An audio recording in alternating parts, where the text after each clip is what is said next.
За энэ өдрийн мэнд хүргэе манайхаа. Энэ өдрийн мэндийг хүргэе. Хошмон шивнэ подкастын ээлж дугаар хэлж байна. За өнөөдрийн ярих сэдэв маань за өмнөхдөр бид нар сэрэлт гэж юу вэ?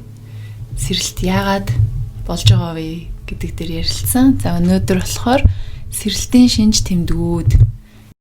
Бид хоёрт яг өмнөх подкастуудын дээр өөрийнхөө энэ сэрж байгаа гэдгийг яаж мэдэх вэ гэдэг асуулт маш их ирсэн. Бараг хамгийн их ирсэн асуулт нь энэс. Тэгэхээр энэ бол яалтчгүй хэдүүлгийнх нь яг энэ сэрэлт гэдэг сэдвээр бэлтэж байгаа, одоо хүлээж авж байгаа мэдээллүүдийн маань хамгийн чухал мэдэх шаардлагатай нэг хэсэг тий. Тийм тэгээ хэдүүлээ чинь яг энэ сэрэлт гэдэг процесс үйл явцаа гой зэгцтэйгээр системтэйгээр ойлгоё гэж байгаа болохоор яг энэ сэрэлт гэдэг сэдвээр дагнсан 2 дугаар подкаст маань энэ сэдвийн хүрээнд явагдах нэ. За бид хоёр одоо энэ сэрэлтийн шинж тэмдгүүдийг дурдах чинь. Тэгээд наан нэг зүйл хэлэхэд энэ тухайн шинж тэмдгүүд нь яг бүгд илрэх албагүй, зарим нэг нь илэрсэн байж болно. Тэгэхээр бүгд илрээгүй байлаа гэд та өөрийгөө сэрээгүй гэж эрт дүгнэх дэмий гэж хэлэх гээд байгаамаа.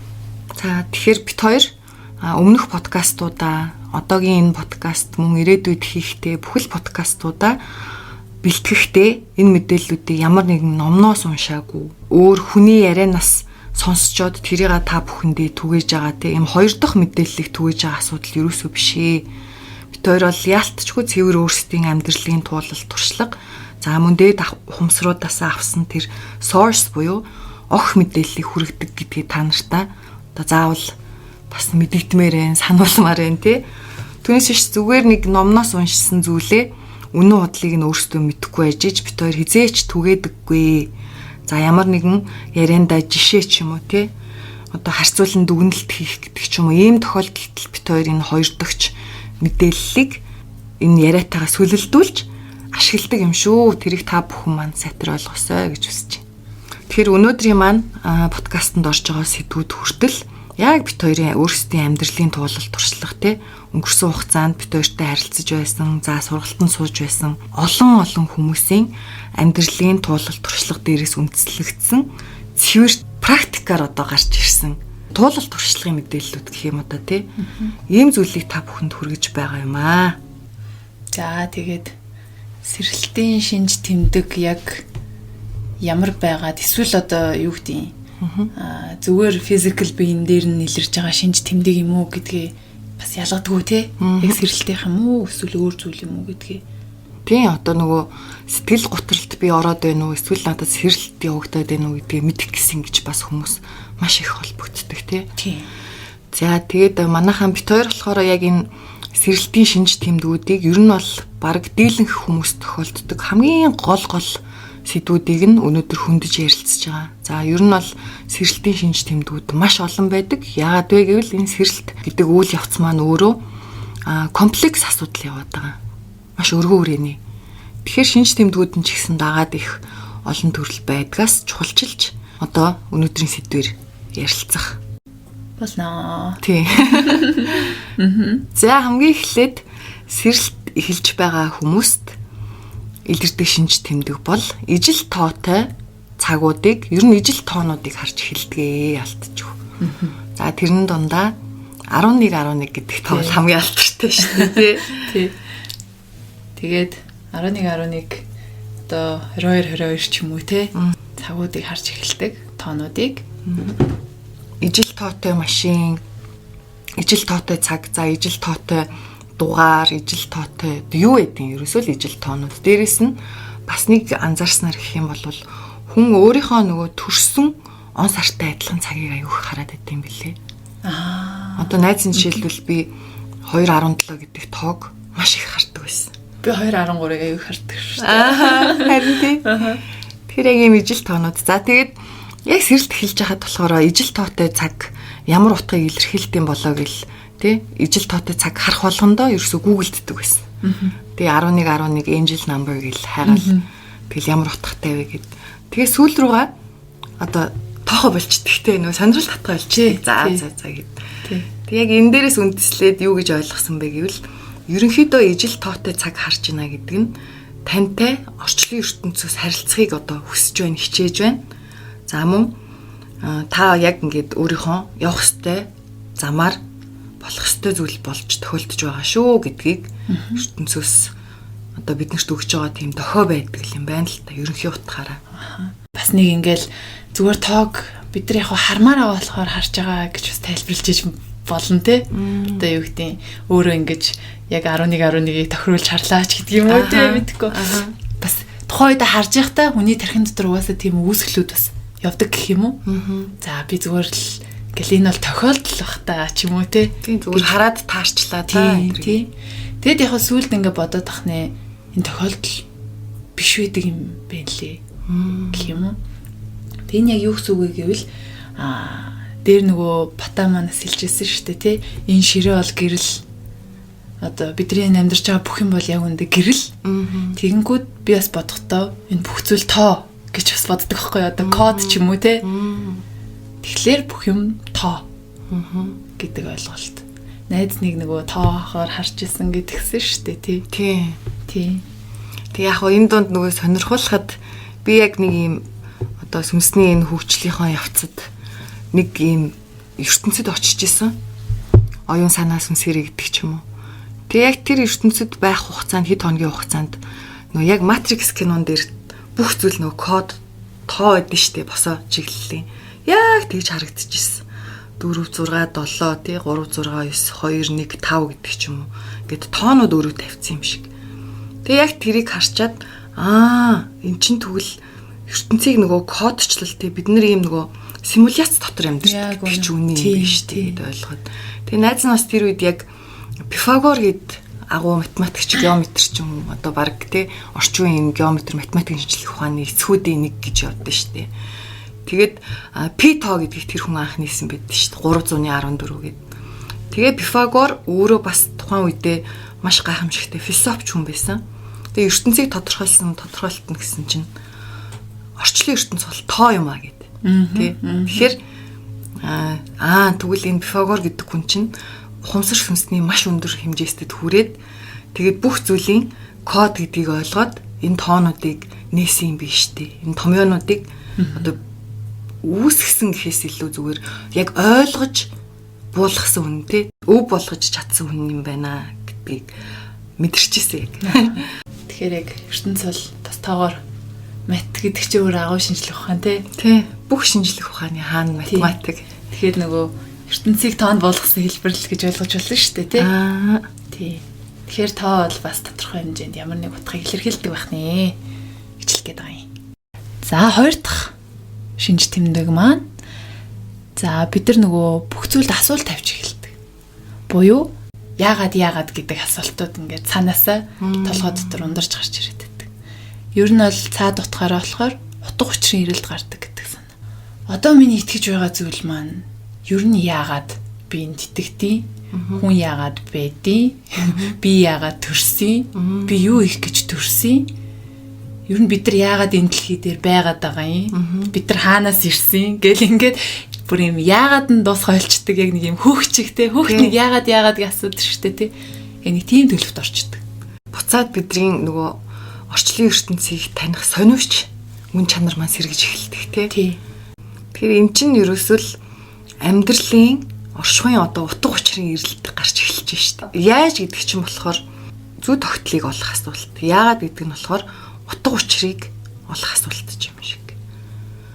Тэгээд утга учирын ирэлт гараад бид нар яагаад гэдэг асуултанд өөрөө өөрсдөө одоо болж эхэлдэг юм шиг тий. Гэтэ нэр үнэхээр ингээд бүр ундардаг тий. За ингээд 3 дугаар гол шинж тэмдэг манайхан. За юу ч хийсэн ядраад байдаг. Тий. Одоо ажил хийсэн чи ядарсан. За ер нь юу ч хийсэн унтаад байгаа ирнэ л ядраад байдаг тий. Амар ядардаг. Ядраа юм сүнсний ядаргаа юм шиг тийм бүр монголчууд ярьдаг шүү дээ. Өө энэ хөөрх юм нөгөө ядаргаа нь ясандаа тулчичтэй гэдэг шиг тийм. Тэг ингээд амар хөвтчихэж олон хүчтэй хөвтмөр санагдчих юм. Унтчихж дахиж унтмаар дахиад унтмаар юу гэдэг. Тэг нэг юм унтсан ч гэсэн эргээд нэг юм задуулсан юм шиг сэрэддэг тийм. Юм бүр ингээд гар хөл өвчтэй юм шиг тийм. Бүр ядраад нэг тийм шинж тэмдгүүд илэрдэг. Тэгээд хэдүүлээ ингээд яагаад ядардаг мэдрэмж аваад байдаг вэ гэхээр За хүн болгон бид нар сүнстэй гэж яриад байгаа тийм үү? Тэгэхээр энэ сүнс маань буюу биднэрт энэ амьдрал дээр хийх гэж ирсэн ажил, за амьдралын зорилго гэдэг зүйлс байдаг. Тэгэд хүн тэрийг хийхгүй яваад ахаар хүн чинь нөгөө өөрийнхөө дургүй юм ихтэй хийх ёсгүй юм хийгээд хар чинь хүчлээд байна гэсэн үг шүү дээ. Тэгэхээр хүн аливаа зүйлийг хүчилж хийхээр илүү их энерги эрчмийг зарцуулдаг өөрөөсөө. Тэгэхээр та ядраад байгаа гэсэн үг ээ. Яадгүй л та хэвийн хэмжээнээс илүү их эрчим бээсээ гаргаж байгаа гэсэн үг. Тэгээ нөгөө зөвхөн одоо юу гэдэг нь те. За би өнөөдөр дургүй ажиллаа хийж чинь ч юм уу. Ингэж энгийн жишээн дээр буулгаж болох ч гэсэн бүр ингээд нарийн гүн рүү харахаар баг бүхэн дургүй зүйлээ өдөр тутамдаа хийдэг байхгүй. Яагаад гэвэл нөө бидний эго буюу нөө дүр тоглолч айгүйх энерги хэрэггүй зүйл зарцуулдаг. Тэгээ тэрэндээ айгүйх ядардаг. Нөгөө өөрийн мөн чанараараа бус өөр дүрээр оршоод хахад дүр эсгсээр байгаа сүнс эсүүд маань ядарчдаг. Тэгээ тарих ядарчдаг. За тэгээд дээрэс нь энэ ядралт маань ялтчгүй бидний нөгөө толгой тархины маань үйл ажиллагаатай холбоотой тий. Нөгөө яагаад гэд асар их асуулт. Дээрэс нь одоо энэ амьдралын даваа бэрхшээл, бидний өөрч байгаа ачаа хариуцлага гэдэг ч юм уу.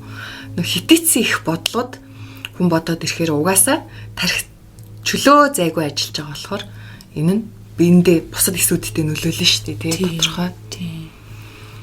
За тэгээд энэ ядралтын маань бас нэг хамгийн гол шалтгаан нь юу вэ гэвэл бид нар одоо энэ амьдралаас аз жаргал, таашаал гэдгийг бүрэн дүүрэн мэдэрч чадхаа болцсон.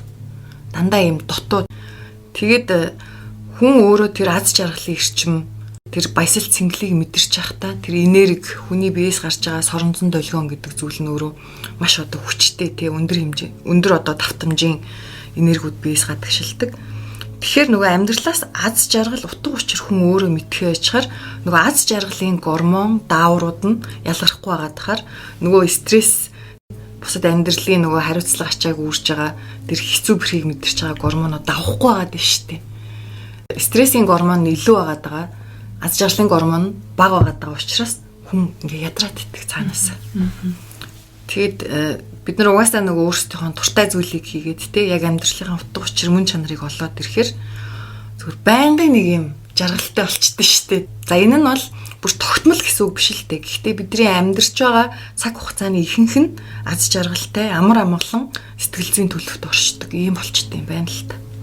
Цаанаасаа нөгөө хүний хийж бүтээх те тэр альва зүйлийг ингээд шинчлэх, өөрчлөх гэдэг ч юм уу ийм гоё хүсэл эрмэлзлүүд маань төрөөд тэр чинээгээр бид нар ишч хүчтэй байдаг. Тий.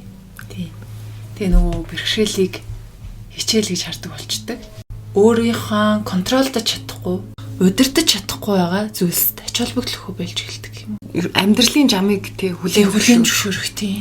Өөрийнхөө нөгөө хяналтын хүрээнээс давсан буюу өөрийнхөө хянаж чадахгүй зүйлийг орхидог болчдөг тий. За би энд яаж стресстэй, яаж ч би хариу үйлдэл үзүүлээд нэмэргүй юм байна. Тэгвэл би өөрийнхөө хянаж чадах зүйлстэй л анхаарлаа хандуулъя гэдэг. Тэгээд тэгэхээр бид нар энерги машин нөгөө зөв зарцуулалт хийж эхэлдэг. Ер нь энэ ядралт чинь энергийн буруу зарцуулалт гэдэг л утга юм байна л да тий. Үнэн. Тий. За дөрөв дэх шинж тэмдэг нь болохоор бид нар нойрны асуудлуудтай тулгарч эхэлдэг. Яг. За жишээ нь зарим нь нойр гүйдэлд орж болдог. Бүр нь унтгаа ичлаа гэдэг тэгдэж штэ шар шуг болчлоо. Тэгэнгүү заримийнх нь бүр ингээ цогсоо зайгүй зүүдлээд ийм зүүдэн тодроод эхэлдэг. За нэг бол тодорхой нэг цагт байнга сэрээд идэг болчдөг. 3-4 хооронд ч юм. Тий яг үүрээр шүн дунд тий. Тий яг ийм сэрүүлэх тавьсан юм шиг сэрдэг. Тий. Тэгчээд нэг их ингээд ер нь нойр айгу сонирн болчтой штэ. Маш бага цагаар одоо найз нь бол ерөөсөө яг сэрэлтийн эхний жилд ерөөсөө л 2-5 цагийн л нойртой тий. Хөвчлэн 3 цаг л унтдаг байсан. Тэг хүмүүс сонсчод итгэдэггүй гайхаад байдаг. Гэтэ энэ бол үнэн. Тэгээд угаасаа нөгөө сүнстэй хүн өөрийнхөө дуртай зүйлийг хийгээд эхлэхээр бүр үнэн нь дуртай тий. Одоо ямар ч саад бэрхшээл гарсан тэрийг маш хурдцтайгаар хүчтэйгээр даваа туулчдаг тий. Тэгэхээр нойр ялтчгүй нэг бол айгүй их унтдаг болоод нэг бол бүр маш бага унтдаг болоод найзынх нь хувьд болохоор зүүд бол амар тодроод бүр ингээ бодит юм шиг зүудлээд тэг ингээд бүр дараалж бүр ингээ сар мар 2 сар мараар ингээ өдөр болгон зүудэлдэг. Тэгээд нөгөө одоо юу гэж ярьдэн штэ тий. Хүмүүс нэг астрал аялал энтер гэдэг штэ. Астрал аялал хийгээгүй. Гэхдээ ямар нэгэн байдлаар нэм шүн унтж байхдаа нэг юм тодорхой хэмжээний юм долгион давтамжуудыг бид дээр ингэ мэдрэгддэг гэсэн гэх юм уу. Тийм сүнс маань ингээд гарч явах гэж байгаа юм шиг тий. Хийсэдж байгаа юм шиг. Ийм сонио. Өөр орчны дуу чимээ сонсох. Одоо бодохоор нэг юм тухайн бодол маань шууд бижээд ингээд над мэдрэгдээд гэсэн гэх юм. Шүн зүудэнд би нөгөө чамайг чимээ сонсдог чи айгу санаад байна за. Чи нөгөө гэрци айч юм шиг эсвэл нөгөө ом гэд дуурч байгаа юм шиг чимээнүүдийг айгу сонсдог байсан гэж ярьж ирсэн тий. Тий. Тэгээд нэг тийм нүд маань нээлттэй. Гэхдээ яг хүмүүс нөгөө энийг сүнсэнд даруулах гэж яриад байдсан шүү дээ тий. Тэгээ одоо ингээд бодохоор би ер нь багасаа тэгж даруулдаг гэсэн бохоггүй юу? Ийм эргэн тойрныхоо энергийн давтамжуудыг би мэдрээд идэг байсан юм байна л гэж ойлгосон. Тэгээд дээр нь мэдээж сэрэлтийн үе гэдэг чинь бидний тодорхой хэмжээнд даалт ухамсарын бидний одоо эсийн мэдээллүүд сэргэж эхэлж байна гэсэн үг шүү дээ тий. Тэгэхээр тэр чинь ерөнхийдөө зүүдээр байна уу, бодлоор байна уу тий ямар нэгэн байдлаар ил гарч ирж надад ингээд тодорхой хэмжээнд мэдээлэл өгöd байгаа гэдэг санаа. Тийм болохоор нөгөө хүний зүүд сэрэгдэг, зүүд тод болдог юм байна л да.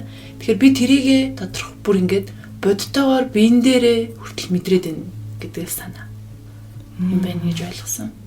Тэгэхээр зүүд нойр бол ялтчихгүй. Одоо сэрэлтийн үед өөрчлөлтөнд ордон шүү манайхаа тийм ээ. Тэрийг хэлэх гээд байгаа. Тийм. Тэгээд бидний нөгөө даалт ухамсарт байгаа мэдээллүүд ямар нэгэн байдлаар бидэрт өөрийгөө мэдүүлэх гээд зүүдээр гэхдээ миний нөгөө мэддэг хэлээр нэг юм сонин байдлаар гарч ирдэг. Тэгээ хамгийн чухал нь тэрийг өөрөө тайлж унших нь аягүй чухал. Наад яг юу хэлэх гээд байна гэдэг. Тэгээд найз нь яг ийм анзаарчсан шүү дээ. Хүмүүс хичээлийн үеэр ч гэсэн ингэж зүүдэлсэн гэдэг аягүй асуудаг шүү дээ ойлонгоос нь. Тэг яг тэр хүмүүсийг анзаараад хахад зүүдээ өглөө хосоод ингээд ямар сонин зүүдэлж вэ гэд зүгээр нэг удаа ингээд бодоол өнгөрөөчдөг. Тэгчээд хүнээс ингээ хариултыг нь хүсээд идэг. Миний зүүдийг тайлж өгөөш гэдэг. За зүүдийг тухайн хүнээс өөр хинч тайлж чадахгүй манайхаа. Яагаад вэ гэвэл энэ зүүдэн дотор болоод байгаа үзэгдлүүд таны ертөнцид болоод байгаа үйл явдал буюу энэ таны асуудал. Энэ бусдын асуудал биш. Тэгэхээр та үнэхээр зүүдээ тайлж ойлгомоор байна гэж хүсэж байгаа бол маш сайн бод.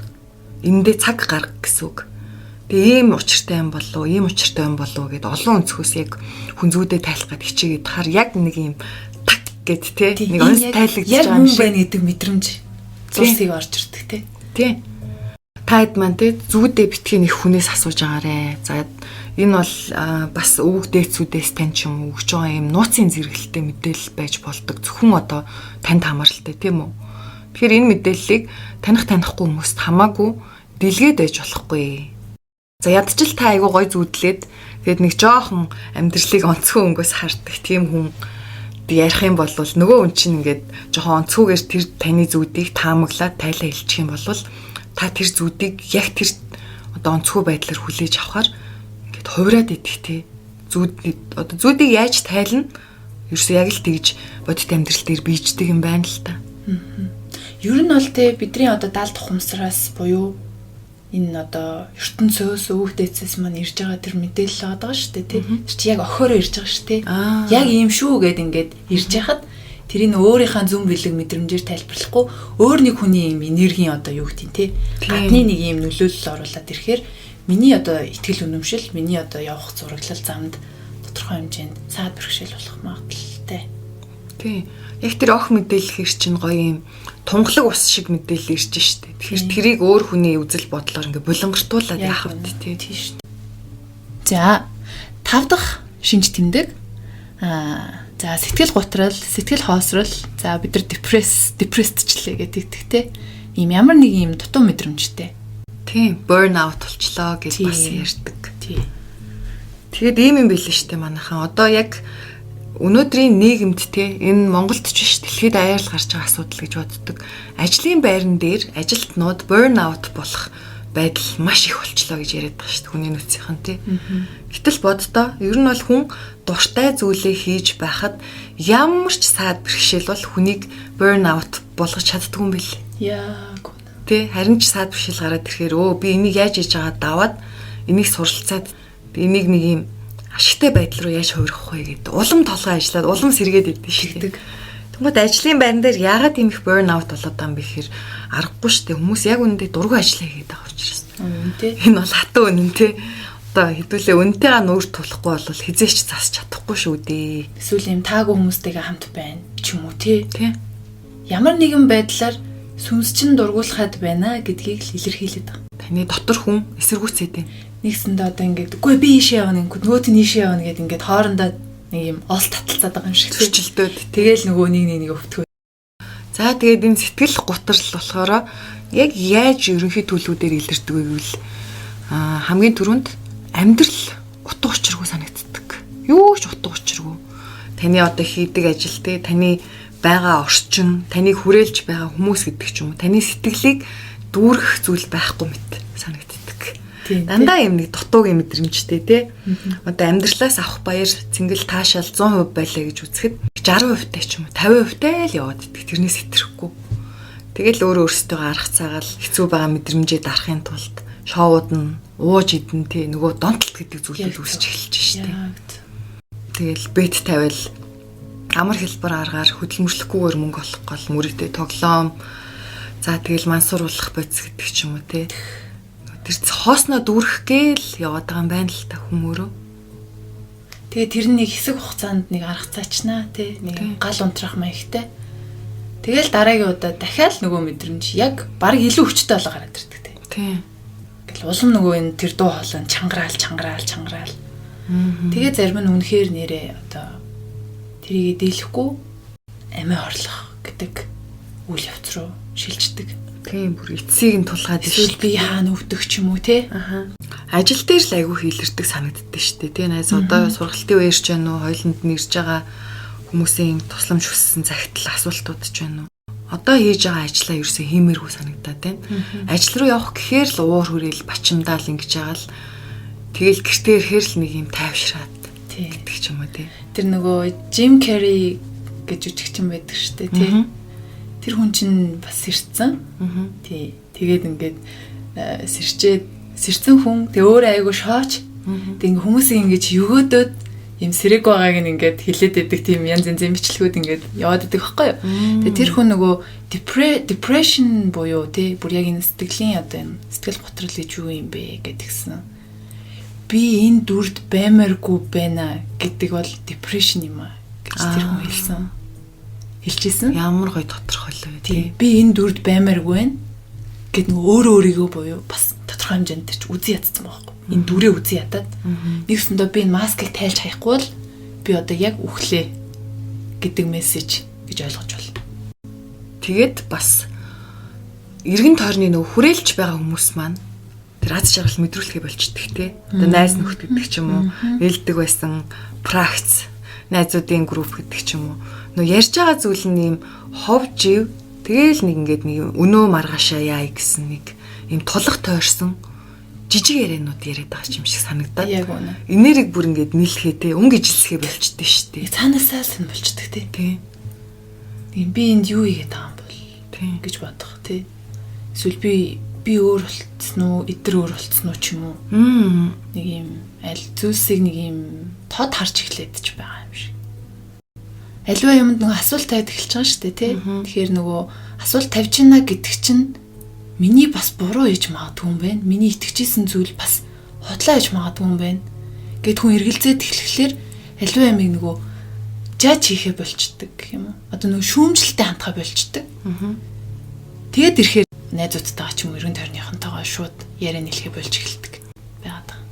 Одоо бусдыг нөгөө шүүмжлээд өөг нь олж харж тэ ингээд амны бай, ярианы бай болгоод байгаа орчинд байж чадах байчдээ шүү дээ. Нөгөө айгүй хортой орчин байна гэдгийг энергиэрээ мэдрээ тэндээс цухтаад идэг тий.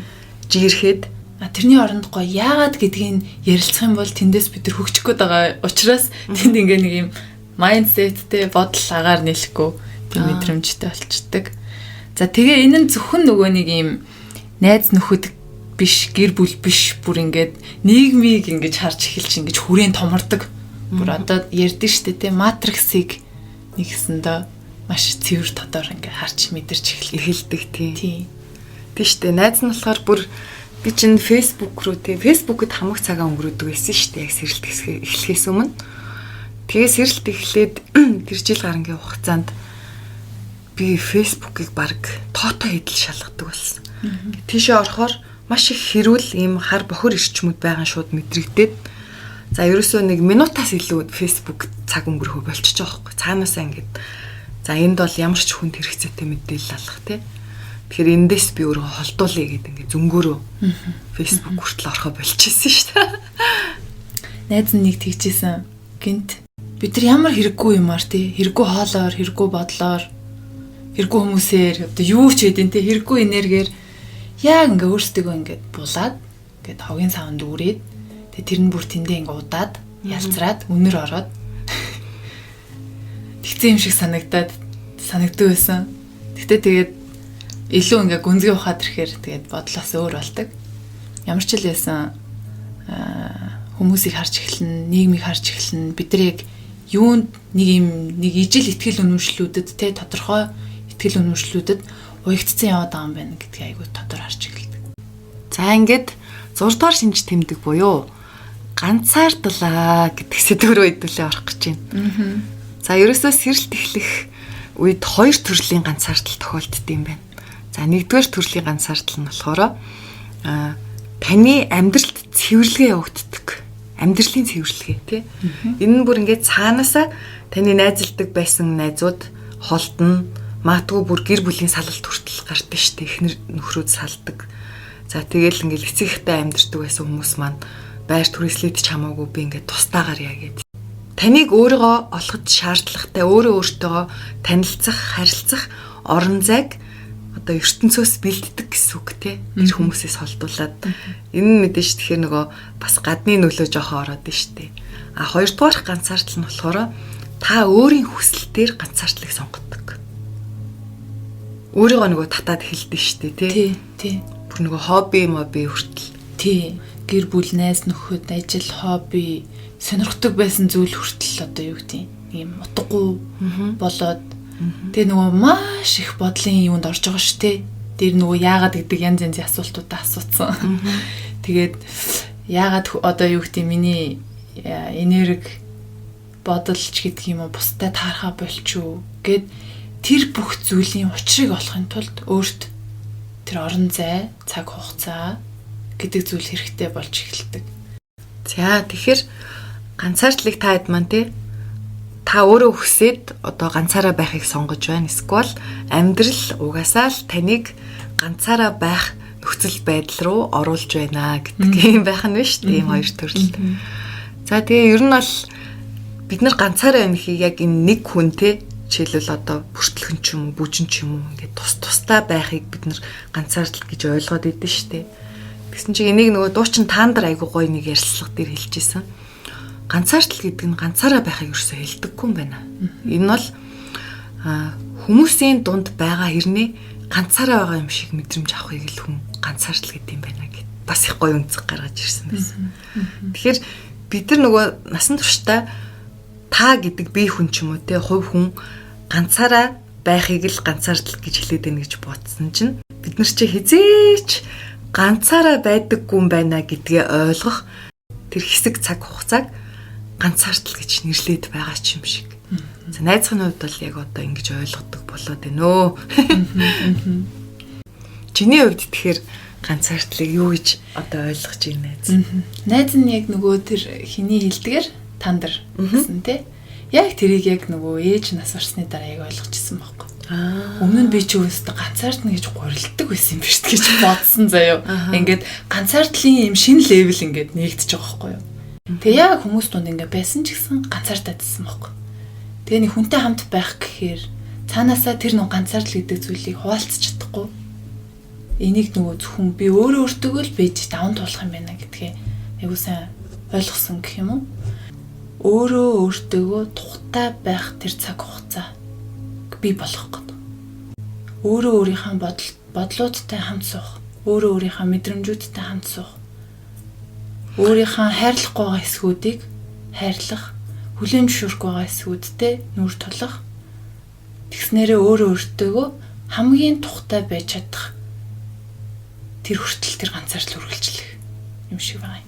Сая чиний яриг сонсохоор ганцаардл гэдэг нь өөрийнхөө ертөнцтэй танилцах, өөртөө танилцах цаг хугацаа юм шиг.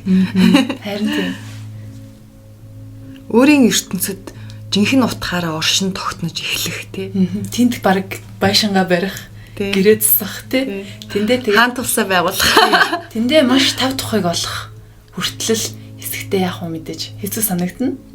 Гэхдээ энэ бол яг үнэндээ бидэнд надад тий бүжинд тохиолдох хамгийн оо үзэсгэлэнтэй зүйл гэж хэлмээр байна. Йоо тий. Бараг бидний амьдралын хамгийн ингээд амттай хэсэг юм шиг санагддаг шин. Яг үнэ. Тэг би болохоор яг энэ өмнө нь ганцаардлахыг нөгөө нэг ширхэг хүн ганцаараа байхыг л хэлнэ гэж бодоод исэн шүү дээ. Тэгсэн чинь одоо энэ ганцаардл гэдэг нь харах өнцөгтэй тэр бүх юм нь өөр болчихж байгаа. Тэгэхээр ерөөсөө бид нар өөрийгөө хөгжүүлээ те хумсраад хэлье, сүнсээ хөгжүүлээ гэдэг ч юм уу. За хүн ямар ч төрлөөр өөрийгөө хөгжүүлж, дэвшиж, дээшлэж болно. Тэгэхээр энэ ганцаараа байх цаг хугацаа чинь яг л таны дотоод өсөлтийн цаг юм байна л д. Тэгээ би хизээч ганцаараа биш байсан юм байна. Энэ бүх орчлон ертөнц миний дотор оршдог юм байна гэдгийг хүн ухаарах мөчид ганцаардл гэдэг зүйлээс бүр мөсөө ангиж ирдэг юм шиг. Яг үнэ. Яг үнэ. Яа, тэгтээ яг мөн байна. Энэ сэдв тэгтээ ямар гоё байна. Гоё, тий айгуу гоё орж ирж байна. Ганцаардлыг тий ингэ ярихад ийм гоё байна гэж бүр бодсонгүй шүү. Бүр яриа л ямар санагдчихээн тий. Яг гэвэл нөгөө нэг хамгийн амттай цаг хугацаа яг тэр ганцаардсан үед тий ганцаараа гэж бодож исэн үед ингээ үргэлжилсэн байгаа байхгүй юу. Тэгээд бид нар ингээ айгуу би чин дотроо айгуу олуулаа юм байна тий. Ингээ бүхэл бүтэн ертөнц байгаа юм байна. Би ч өөрөө хайр юм байна, гэрэл юм байна. А тэгтээ бас ингээд хар таланд бас муу юм байна гэд бүх зүйлийг хүлээн зөвшөөрөх тэр гоё цаг хугацаа ганцаардлын үед л амтагддаг. Тийм бурхан чөтгөр хоёр хоёулаа оршдог тий. Тэгээд бүх өвгдээцүүдийн маань мэдээлэл бүр энэ ис болоод миний дотор амьдрч байдаг юм байна гэдгийг бүр мэдрээд тий. За бид хоёр баг манайхан ганцаардалт гэдгээр тусдаа подкаст хийж таарах юм байна дөө тий. Тийм байна. За тэгэхээр энэ үргээд хэдүүлээ орхив. Тэгэхгүй бол бид хоёр бүр ингэ дуусахгүй нэ шүү. Энэ сэдв дээрээ утгаарай. За дараагийн шинж тэмдэг бид нар нөгөө цаанаасаа ийм сүнслэг бэлэг ертөнцийн мэдээлэл рүү өөрийн мэдлэгөө татагдчих эхэлдэг. Тэрийг нөгөө судалж эхэлдэг тий. Сүнс гэж юу юм те? Үхснийхаа дараа бид нар яадаг вэ? Дахин төрөлт те reincarnation гэж яриад байдаг энэ байдаг уу? Хоосон чанар гэж бурхан багшин яриад байдаг нь юу юм? Өвөг дээдсүүд гэж хийн те? Энэ дэлхийг амтай гэж яриад байгаа юм. Юу яриад байгаа? Тэнгэр юу юм? Орчлон ертөнц одод юу юм? Дэлхийгээс өөр амьдрал оршдог уу тий. Энерги гэж юу юм тий. Чакра гэж юу юм? Тий нөө 7 хүрд гэж юу юм? Яагаад надад. Тэгэхээр зарим нь таро гэж юу юм? Сахиусан тэнгэрүүд гэж юу юм гэл ингээд яг өөр өөрсдийнхээ сонирхдаг тэр хэлбэрээр янз янзын хэлбэрээр бид нар энэ бэлэг ертөнцийн мэдээлэлтэй гэж харилцаа холбоо тогтоохыг хүсэж эхэлдэг, судалж эхэлдэг. Зурхаач нөө манайхан ер нь бэлэг ертөнц одоо энэ даалт ертөнцтэй холбоотой юунд ч таны сэтгэл зүрх одоо оюун бодол татагдаж судлаж болноо. Яагаад гэвэл бид нар өөрөө өөрсөддөө тохирох энэ арга хэрэгслүүдээр дамжуулж даалт ертөнц, энерги, бэлэг ертөнц гэдэг шинэ ертөнцийг танилцаж эхэлдэг юм байна. Зарим нь нөгөө хөгжмийн давтамжтэй гэдгээр харилцаа холбоо тогтоож байгаа бол зарим нь илүү байгаль руу тэмүүлж эхэлж байгалыг ойлгох гэж хичээдэг ч юм уу. Гэт янз янзаар гэртээ харих замаа зурдаг. Тий. Одоо сургалтанд сууж исэн нэг үнэхээр гайхамшигтай юм урлаач ойдолч ихч байдаг. Тэгээ тэр ихчийн маань сэрэлт явагдсан түүхэн их сонин штэ. Ерөөсө хүүхэд байхасаа л ингээд юм ойд шидэх их дуртай байсан юм байна л та. Тэгээ яг энэ 25 нас хүрдэг жилээ юм ингээд оёод суухаараа өөрөө бүр ингээд маш гүн төлөвт ороод тэгээд хин нэгэн одоо дуу хоолой ч юм уу тий дотроос нь хин нэгэн за ингэж оёорой ингээрээ гэдэг ингээд одоо хөтлөөд зааварчлаад исэн юм байна л та. Тэгээд тэрийг өөрөө ерөөсөө ихэндээ анзаарахгүй зүгээр л өөрийгөө одоо юм уурлах оёх маш их авьяастай хүн юм байна л гэж бодож исэн гэж байгаа. Тэгээд 3 жил бараг тэгж явж хагаад энэ надаас гадна хэн нэгэн хүн энийг ингээд зөвлөөд байна тий. Надад хэлээд байна. Тийм юу вэ гэд тэр их хэлсэн гэж байгаа байхгүй юу. Тэр дуу хоолойг таньж эхлэе гэд. Тэгэл нөгөө юм оёхдоо бүр туртай болол шууд нөгөө юмаа оёхгүй сунгууд транст орол энэ өнгийг энтэй хослуулвал гоё юм байна. Тэгээд одоо тэр их чинь ингээ яг Монголын үндэсний завгрыг орчин үеийн ингээд маш гоё хувиргаж ойдог тийм хич байдаг байхгүй юу. Тэг гих мэтэр ерөөсөө янз бүрийн аргаар бид нар энэ ертөнцийг танин мэдээд байна тийм энэ энерги гэдгийг ойлгоод байна. Тийм. Тэгээ яг тэр тухайн энергитэй ийм ижил левел дээр ижил одоо төвшөнд нэг юм хин хиндэ хүчлэл үгүйгээр зэрэг ингэж хамт урсах үед хүний яг тэр бүтээл гэдэг зүйл оригиналаараа ингээд урсаж гардаг. Тэр төлөв. Ер нь ингээд анзаараад хахад сургалтанд сууж байгаа хүмүүс орж ирэхэд ихэнх нь өстө бэлэг ертөнцийн асар их мэдлэг мэдээллийг цуглуулсан. Тэгээ бүр нөгөө яагаад ямар учраас гэдэг нөгөө учир шалтгаан хайсан асуултуудад хариулт авахын тулд хөвчлэн сургалтанд орж ирээд идэв шүү дээ. Тэгэхээр яалтчгүй одоо бэлэг ертөнцийн мэдлэг мэдээлэл рүү татагдаад байна гэдэг нь сэрэлтийн хамгийн гол шинж тэмдгүүдийн нэг бүр мөнөөсөө мөн гэдгийг та нартай одоо мэдүүлмээр байна. Мэдүүлэхийг хүслээ. Дараагийн шинж тэмдэг бол за энэ их тийм сонирхолтой юм өөр хүн болцсон юм шиг мэдрэмж төрж эхэлдэг. Ийм бусдаас өөр болцсон. Эсвэл гэрийнхнаас өөр болцсон юм шиг тий. Тэгээд магадгүй таныг галзуу гэж бас хэлж магадгүй. Галзуурч байгаа ч юм уу, солиотой ч юм уу тий. Эсвэл нэг тийм өөр болцсон гэдэг ийм ямар нэгэн байдлаар найз нөхөд хэлэх ч юм уу, гэрийнхэн хэлэх ч юм уу тийм байдалтай тулгардаг.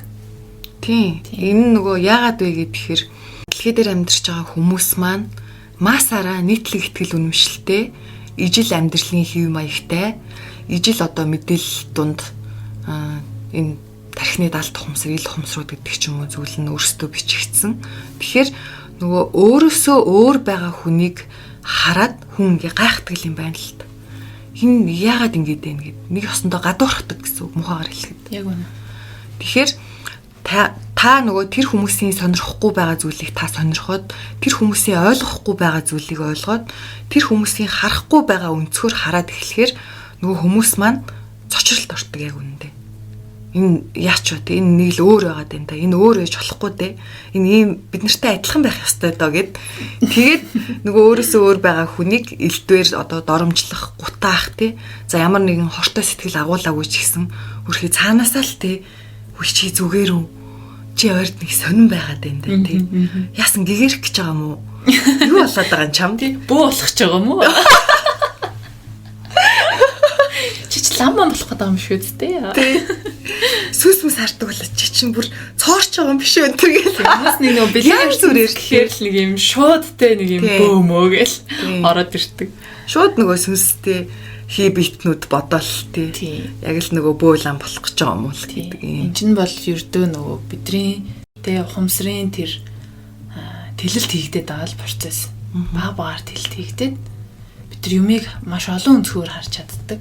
Олон өнцгийг ингэж ойлгож тэрийг тунгааж боддог. Ядчил тэрэнд яагаад гэж эргэлзэж бодож чаддаг.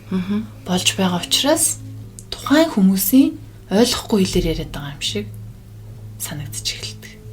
Эсвэл ойлгохгүй өнцгийг нь дэвшүүлж гаргаж ирээд энийг ойлгох гээд үзээч гээд гаргаж ирэхээр хүмүүс нэг юм ойлгохгүй зүйлээсээ айдаг штэ тий. Тийм хүн нөгөө мэдхгүй зүйлээсээ л айдаг гэдэг байгаа штэ ерөөсөө. Ялангуяа ийм сүнсний ухамсарын ч юм уу за сэрэлт явагдаж байгаа хүмүүс маань нийгмийн тэр дарамт шахалт авчлагаас айгаад өөрсөддөө яг юу тохиолдоод байгаа юу мэдрээд байгаа мэдрэмжээ нууж дарж амьдртээ штэ. Тэгээ бүгд доор доороо нуугаад хахаар тантай адилхан мэдрэмж мэдэрч байгаа хүмүүс нэгнийгээ танихад аягүй хэцүү байдаг тий. Тэгээ яг нэг ийм сэдвэр ярьдаг хүнтэй бол ингээд шууд аягүй гоё найз нөхөрлийн ч юм уу нэг гоё харилцаа үүсэж connection эхэлдэг штэ тий. Бүр ингээд маш хурдтай клик хийчдэг. Яг ингээд нөгөө ижил төвшөнд уулзчихдаг тий. Яг нөгөө хоёр соронд татагдчихж байгаа юм шиг таг гэд. Тэгэхээр ерөөсөө манайхаа энэ цаг үед угаасаа сэрэлт гэдэг зүйл маань асар их тохиолдож байгаа.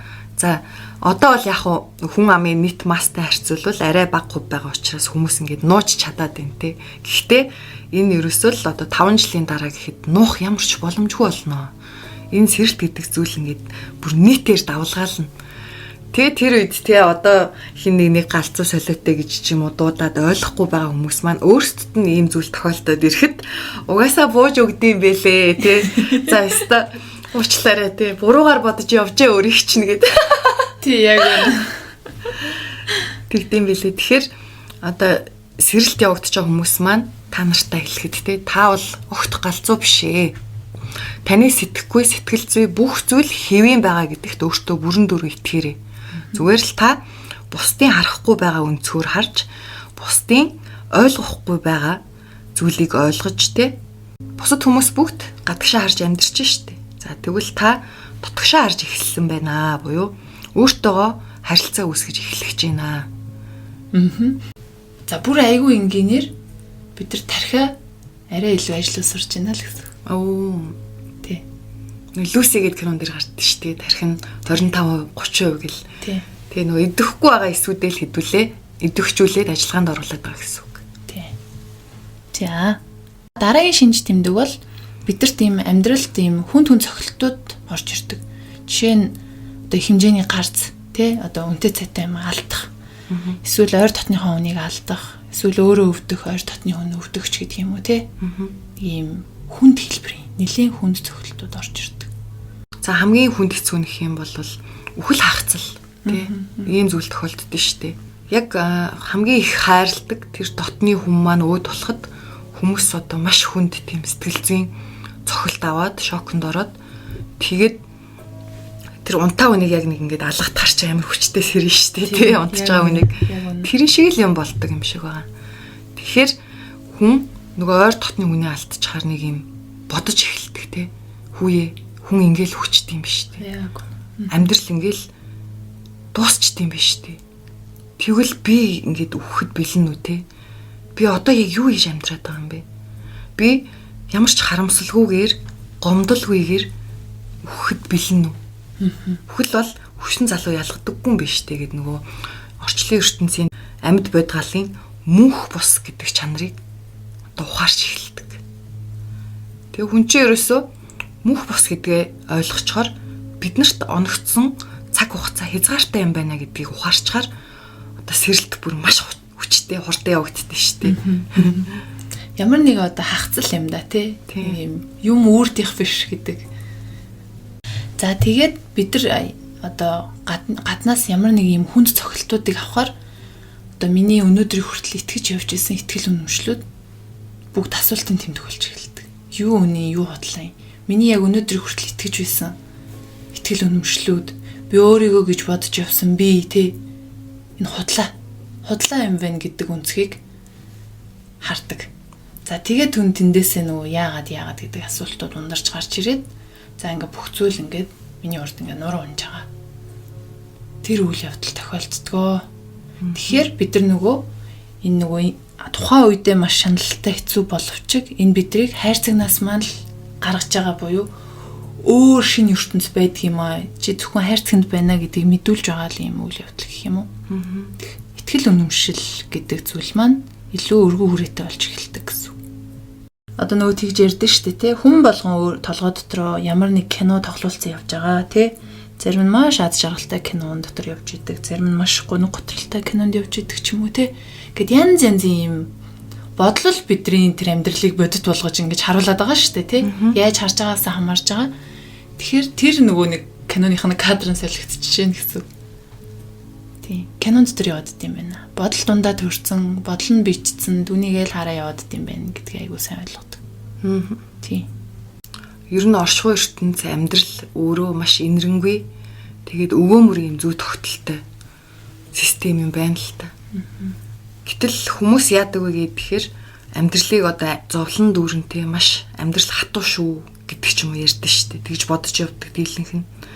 Тэгсэн чинь асуудлыг хөндрүүлдэг гол эзэд нь хүмүүс бид нар өөрсдөө л байгаа дээ. Ерөөсөө энэ ертөнцид ч юм уу тэ хэнийг ч зовоох одоо хэний ч тэр нулимсаар хооллох тийм хүсэл ерөөсөө байдаггүй. Биднэрт энэ амьдралын хүнд цохилтууд ирэхээс өмнө дандаа ийм хөнгөн ихний одоо үе шатууд ч юм уу те эхэлж сануулгууд ирж идэг. Даанч хүмүүс тэрийг ойлгохгүй анзаарахгүй явсаар байгаад тэгээд эцсийг нь тулгаад заавал тийм том цохилтоор өөрсдөө те том цохилтоор буюу зовлонгоор ухаарлал болоод идэг их сонио. Жишээ нь те хорт тавдар гэдэг өвчин хизээч гинт нэг өдөр гарч ирдэггүй. Эн чинь бидний амьдралын буруу хөвшил, буруу зуршил дадлаар баг-багаар үүсэж бий болсоор байгаад нэг өдөр ингээ бийжээд маш одоо хүнд өвчин болчиход байна шүү дээ. Тэгээ яг л энэ шиг үнэхээр та хорт тавдмар тусмааргүй байгаа бол эрүүл хооллолооч. Хөдөлгөөнтэй амьдраач. Өөрийнхөө энэ биеийг хайрлаач, өөрийгөө арчлаач тий. Яг энэ шиг. За тэгээд энэ бидрийг тий ухамсарын сэрэлтч байна уу, сүнсний сэрэлтч байна уу? Энэ өөрийгөө олох, таних энэ замнал руу маань орчлон ертөнцөөс тасралтгүй чиглүүлж мессеж тохионуудыг өгсөөр байдаг боловч бид нар олон мянган замбраагүй бодол, олон мянган үнэн худал мэддэхгүй итгэл үнэмшлийнхаа энергит те энэ бодлын мандаа төөрөөд оршуу ертөнцөөс ирж байгаа үг дээдсээс тань ирж байгаа мессежүүдийг тэр хэл яриаг ойлгож хүлээж авч чаддаггүй байна. За тийм учраас таны ойлгохгүй хүлээж авч чадахгүй байгаа яриануд тэр энерги хүндэрсээр байгаад энэ том цохилт байдлаар эцсийн шатанд нь ирдэг гэж ойлгож байна. Тэгэнгүүт бид нар нөгөө одоо энэ сэрэлтийн явцад те альва юмыг яг үнэхээр юм гэдэг чинь цаанаасаа миний мэдрэмжээр надад зүн орж ирд юм байна, бодлоор орж ирд юм байна те. Ерөөсөө ертөнц надад яг хаашаа явах юм маань ингээд чиглүүлээ заагаад ирдэг юм байна гэдгийг үнэхээр сайн ойлгосон үед бид нар юмс зүгээр нэг тохиолддог юм байна гэдгийг ойлгож ухаарч эхэлдэг. Тэгээд ирэхээр бид нар юмд маш гярхай ертөнцөөс ирж байгаа дохио мессежүүд дотроос ирж байгаа тэр зөнгүүдийг хүлээж авч сурдаг. Тэгээд ирэхээр ийм давтамжууд өсч эхэлдэг те. Нэг ийм тохиолдлоор байдаггүй гэдэг шиг ийм сонин гайхалтай үйл явдлууд тохиолдож эхэлдэг. Давхцлууд гэх юм уу? Гинт явж ийснаа уулзах хэвээр үнтэйгээ уулзчдаг ч юм уу. Эсвэл яг өөрт хэрэгтэй байсан үгээ уншичдаг ч юм уу те. Санамсаргүй гэдэг тохиолдол энэ орчлонд хизээч оршдоггүй гэдэг байгаа шүү дээ. Бүх зүйл тэр том зураг те төлөвлөгөөний дагуу явагдчихийдэг. Бүх зүйл санамсартай байдаг. Тий. Бид нар л нөгөө ертөнцөөс орчлонгоос өгч байгаа мессежийг хүлээж авч хөрвүүлж те орчуулж ойлгож чадахгүй болохоор энэ санамсаргүй ингэчлээ гэдэг нэг юм үг гаргацсан ч юм шиг те. Тий. За ингээд хамгийн сүүлийнхаа шинж тэмдгийг та эддээ тайлбарлая. За энэ бол бид нар бүгдээрэнд нь ингээд илэрдэг сэртгэлж байгаа хүмүүс. Юуг нь мэдэхгүй хэрнээ ямар нэгэн зүйлийг хайгаад яваад идэг. Хайж эхэлдэг. Яг юу гэдгийг мэдэхгүй гэхдээ таны дотор хоосон байгаад байна. Таны дотор дүүрэхгүй мэдрэмжүүд байгаад байна. Юу гэдгээ мэдэхгүй ч гэсэн би нэг юм олох хэрэгтэй гэд ингээд хайгуул хайлт ирэл эхэлдэг.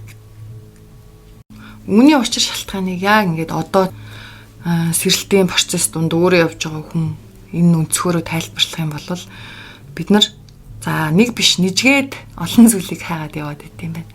Хамгийн их тэр юуг нь мэдэхгүй хайгаад байгаа зүйл маань нэгдүгээрт нь бидний энэ амьдрал дээр хийх гэж ирсэн ажлаа хайгаад байдаг. Яг жинхэнэ ажлаа. Энэ дэлхий дээр таны дүүрэх ёстой орон зайгаа ирээд яваад байдаг гэсэн үг. За тэгээ хоёрдугаарт нөх юм бол найз нь яг би өөрийнхөө мөн чанарыг хайгаад ирсэн юм байна гэдгийг сүулт ойлгосон шүү дээ. Ядвал нөгөө төрсэн цагаасаа хойш те яг энэ дэлхийн матрикс гэдэг ч юм уу юм кодуудын дагуу надад бичигдсэн мэдээллүүдийн дагуу амьдарч хагаад тэгээд эдгээр чинь нөгөө би биш миний бүтээсэн дөрүүд болж таарад тэгээд жинхэнэ би хий юм бэ гэд өөрийгөө хүн хайгаа яваад идэв юм байна. Нэг байгууллагын ажилтан гэдэг ч юм уу нэг айлын хүүхэд гэдэг юм дүрээр амьдраад идэг. Тэгсэн чинь энэ оригинал те энэ надад зайгдсан зүйл биш байна. Энэ зохиомл буюу хиймэл фейк юмнууд яваад байна гэдгийг хүн цаанаасаа ингэ зөнгөөрөө мэдрээд тэгэл мөн чанараа хайгаад идэм байна да гэж яг ухаарсан. Найз нь яг найзын хэлж байгаатай өстой санал нэг байна. Үнэхээр санал нэг байна. Тэгэнгүүт яг нэг тийм би нэг гэртээ харах гэж байгаа юм байна гэдгийг ойлгоод хөвтлээ уйлжсэн. Айоо. Тэгээд нэг юм дотор юм төсөөлөл байх юм бол тий бүхэл бүтэн ингээд өөрийнхөө дотор руу ороод бүхэл бүтэн цоо шин ертөнцтэй танилцаад тий. Тэгээ энэ яг хайчих гад яваад байгаа юм бол гэдгсэн чинь ерөөсөө л гэртээ харах их усроо ойлгох буюу бүр яг цэвэр тэр тунгалаг өөрийн мөн чанараа таних. Тэг би яг хин юм бэ гэдэг анхны тэр одоо source их усүрээ би таних гад буюу ээжтэй очиж тэрүүлэх гээд байгаа юм шиг те. Нөгөө төрсөн газар руугаа буцах гээд байгаа юм байна гэдгийг ойлгоод л нэг үхтлээ уйлж ижлээ. Надад яг тийм мэдрэмж төрж ирсэн шнэ. За би ингээд гэрээсээ жоохон те одоо насан туршид гэдэг ч юм уу гараад нэлээд хол одоо харийн орныг зориод Эрдэнэ ном сурчаад ирья охин нь гэдэг ингээд явцсан юм шиг. Тэгээд буцаад би Эрдэнэ номоо ингээд сурчаад гэртээ харах гэж байгаа юм шиг. Тий. Яг нэг тийм мэдрэмж.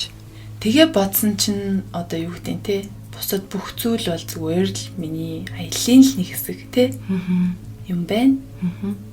Тэгээл бодоод эхлэхэнгүүд бүх зүйл гоё шүү.